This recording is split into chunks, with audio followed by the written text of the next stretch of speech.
Tumba ku bigambo bya Mukama ekigambo kye kiri weewaawo era kigambo kye kiri kigambo ekikola mu buli mbeera na mu buli budde kiri relevant nti ne kaakati Mukama akyasindika abantu be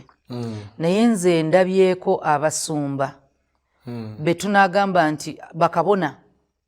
nga buli mupya ajja bamenya lumuna twali gundi story ogimanyi kubanga onalina senanywera nnyo mubulokozi naye ey'omusumba omu eyali ayagala okutega musumba munno omuwala basobole ofuna ebifaananyi at least bamwonoona erinnya bo batuukirivu awo olutalo we lwatuuka ebigambo by'okuba nti tokkiriza Mukama akulinnyise naye ng'ate olina okulinnya eddaala era ng'olina okukulira banno olina okubeera waggulu wa banno mu buli ngeri sitaani aba amaze okusula mu katego nti ojja laba abalala babatega abakazi abalala abakazi because ono muntu obunafu we buli nti bajja mutega banoonya engeri yonna gye badestroyinga omulimu gwa Mukama oba omuweereza wa Mukama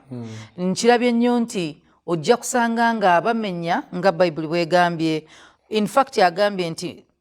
mujja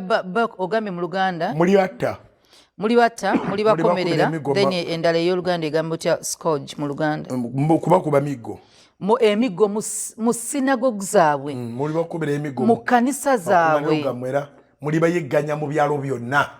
ekibuga kyonna